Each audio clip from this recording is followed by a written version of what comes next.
New technology headed to the El Paso Police Department. We'll tell you about the modern tools that will help keep our city safe and secure.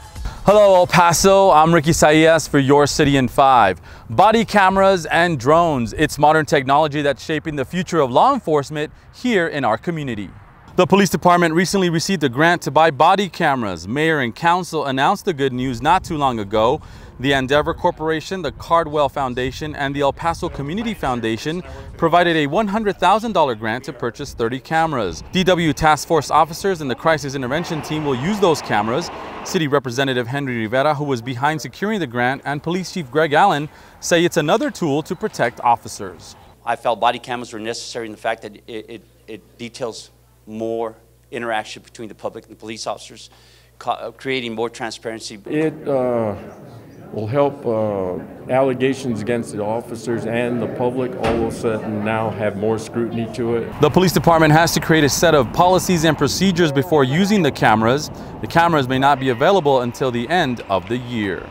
Police will also use drones to fight crime. The department has invested in 5 drones that are currently being tested by officers. About 6 officers have been certified by the FAA to fly the unmanned aircrafts. The drones are not in action just yet, but they'll be used for traffic investigations, documenting crime scenes, search and rescue operations such as finding missing or lost people, and for possible bomb threats that won't put officers in danger. It's going to be something where it might have taken 4 or 5 officers to do something.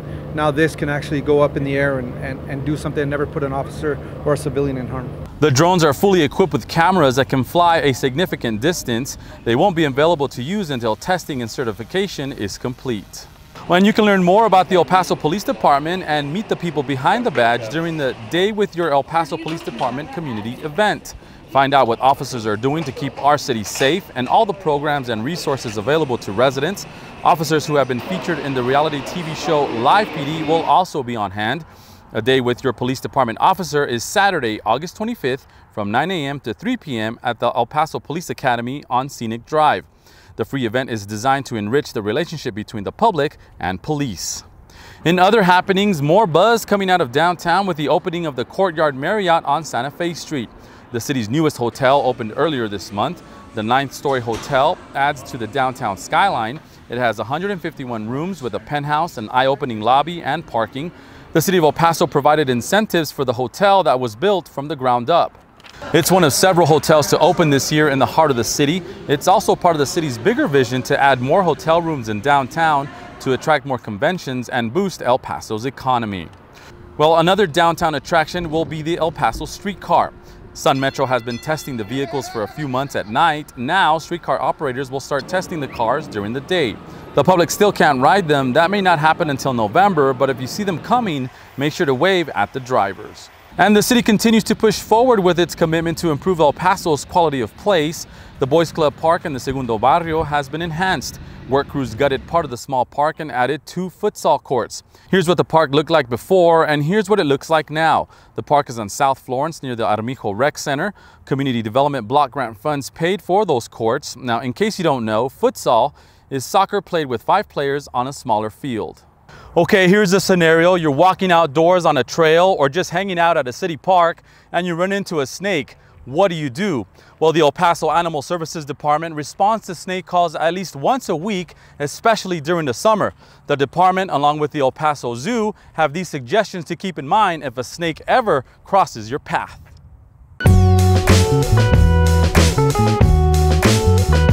These animals live in the Chihuahuan Desert just like we do, but at this time of year, they might be looking for food, water, shelter. We might have young of the year that are dispersing. So there are lots of different reasons that snakes are more active, including the high temps.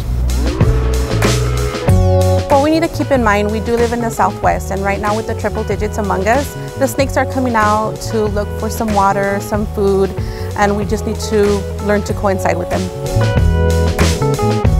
If you see a snake, give it some distance, and if you're able to get past it safely, go ahead and do so. If not, retreat if needed. The most important things to think about are when you're actually walking or going out into your yard or just out in nature, wherever that nature might be.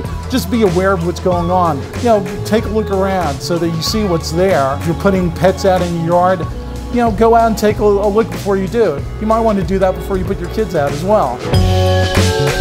The main tip we want to give the community right now is just respect the snake, respect all animals, and if you encounter one, don't be afraid. Just call 311 and we can assist you by removing the snake. Our animal protection officers are trained to assist you on snake calls. Thank you, Jonathan, for putting together that video. Some good advice from Animal Services and the El Paso Zoo if you do ever encounter a snake. Well, you may have noticed several streets are being repaired across town. It's a top priority for the city of El Paso. Here's a look at some other services provided by the Streets and Maintenance Department that your tax dollars pay for.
A shout out to the Streets and Maintenance Department. Thank you for all the hard work you do each and every day for our city. And that's going to do it for us on this edition of Your City in 5. But remember, you can stay connected with city news by visiting epconnect.today. We're also on social media. And of course, you can catch us on City TV. Until next time, I'm Ricky Saillas for Your City in 5.